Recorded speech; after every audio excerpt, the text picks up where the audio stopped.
Bismillahirrahmanirrahim. Alhamdulillahirabbil alamin.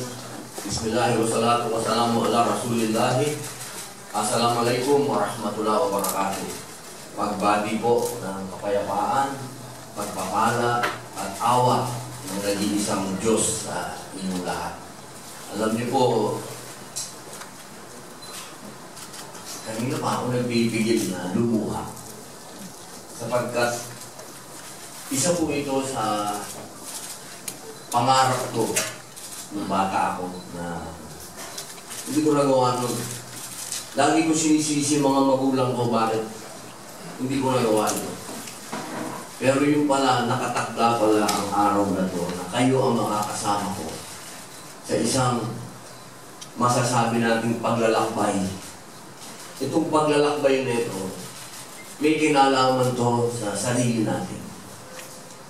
Habang pinanonood ko yung mga video, pinakikinggan ko yung mga awards ninyo, nilalagyan kayo ng rango, ng bandera ng Pilipinas. Napakagandang symbol na na-conquer nyo na yung sarili ninyo. Napakahirap nun pagka nagbasa ka ng mga isinusulat ng mga matatalinong tao o yung mga taong may nagawa para sa kanilang bayan, sa kanilang sarili, ang laging una doon how to conquer yourself. Hindi ka magiging isang great man o great woman o anuman gender mo kung hindi mo na conquer yung sarili mo. Pag sinabi mo conquer yung sarili mo, ano ba yun? Yung fear. Siya lang ang tao, maraming, lalo na Pilipino, maraming dahilan yan pagka ayaw niyang gawin. Ang daming dahilan. Lalo na yung mga politiko, katulad natin, daming dahilan. Pero natural yun. Kapag natatakot ka o ayaw mong gawin, lahat na ng dahilan sasabihin mo. Pero dito sa dinaanan ninyo, napakasarap isipin na suot ko yung uniforme na lahat ng bagay na pinagawa sa inyo, na natatakot ka at ayaw mong gawin, pero ginawa mo, ay yun ang ibig sabihin, na-conquer mo yung sarili mo. At doon pwedeng mag-umpisa yung sinasabi natin na kaya mong ipagtanggol ang sarili mo. Dahil ang isang tao na hindi na na-conquer ang sarili niya, duwag yun. Dahil hindi mo kilala yung sarili mo. At hindi mo na-control ang sarili mo. Pero ang isang taong kontrolado mo at kabisado mo ang sarili mo, kaya mong ipagtanggol ang sarili mo. At yan, yung basic citizen military training na pinasok mo. Isang bagay na kitang-kita namin pisikal. Sa tindig lang nyo, nakakatakot na kayo. Ibang klase, chest out. Sa paglalakad ninyo, pakikipag-usap ninyo, pati mga tingin ninyo, kitang-kita mo na buong-buo kayo bilang isang Pilipino. At sana, yung apelido nung number 1 natin, Escudero. Napakasarap pakinggan. Yan ang bago namin Senate President, sir. Escudero. Sana sa pamamagitan ng ating number 1 na student sa lahat ng aspeto ay magkaroon ng bagong pananaw ang ating Senate President patungkol sa mandatory ROTC.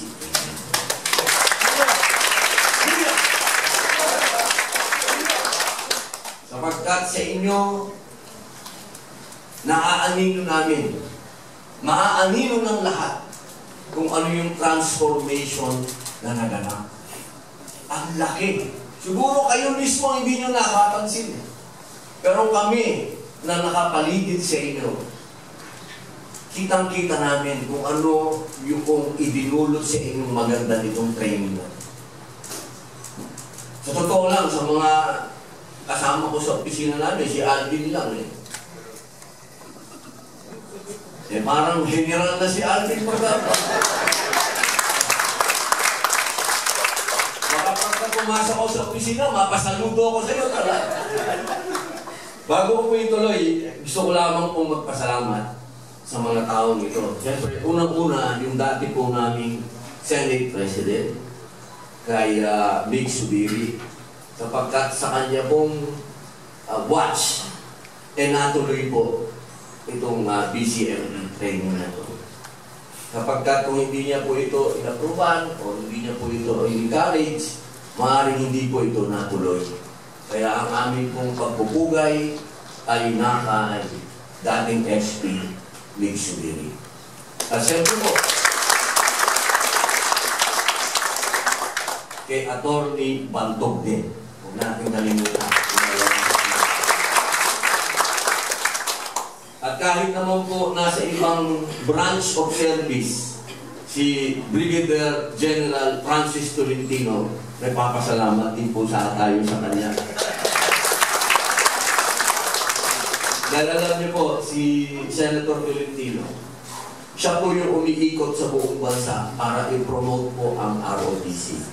Kaya napakagandang kasama po natin si Senator Tolentino. Huya! Okay ka mga?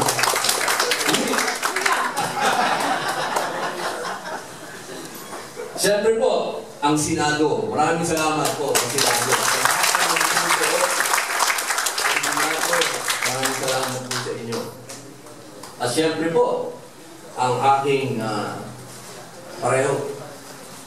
Alam niyo, pag nakikita po ang mga Baguio beans, kami po yung mga taga Baguio,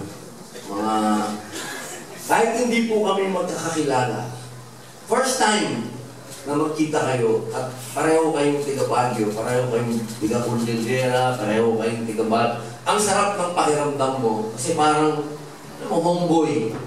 Kaya ako po ay buong pusong nagpapasalamat kay Vice Admiral Toribio D. Adasi Jr. Philippine Navy, at siyempre po sa ating pong hindi ko po pwedeng makakalimutan. Meron pong mga pagkakataon. Kapag nakatabi mo, sir, sabi ko gano'n. Nahihiya pa akong tanong saan po kayo? Hindi, sabi na, tiga Baguio ako. Ang sarap ng pakiramdam, sir. Salamat, sir. Kayo po yung inabot ko dito.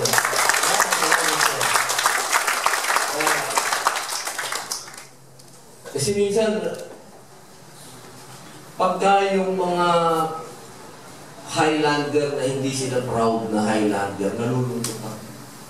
Pero pag nakatagpo ako ng Highlander na very proud, sir, I love you, sir.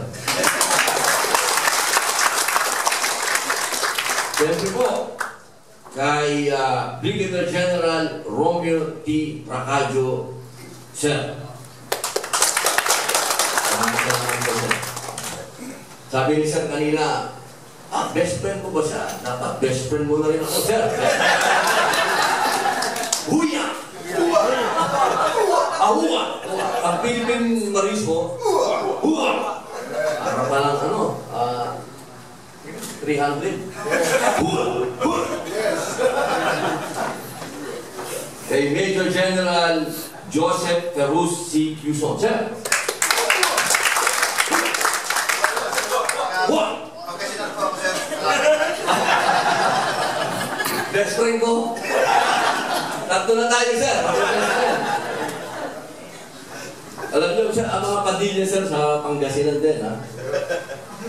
Malapit sa Baguio, sir. Kunti na lang. Kay Captain Glenn Z. Dizon.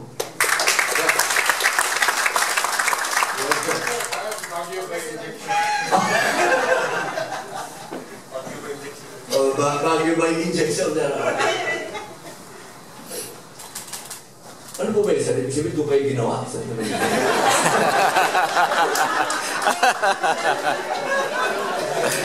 Maraming mga Pilipino doon ginawa. Siyempre po, Captain Redentor Cortizano.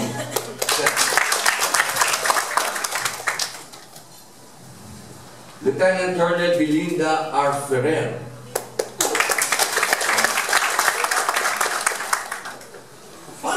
Huya sa Navy.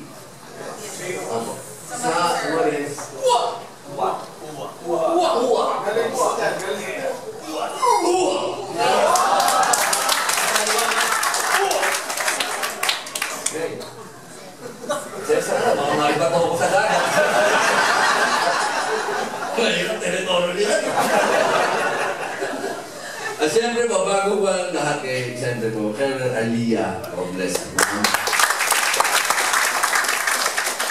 Siya po naman ang naging dahilan kung bakit ako naging reservist. Kaya, ma'am, thank you. Kung ako ang naging dahilan pagiging reservist nila, ikaw naman ang naging dahilan ko. Naging reservist. Thank you, ma'am. Captain Junji B. Tabuada. Maraming salamat po. Commander Tiffany M. Ticao.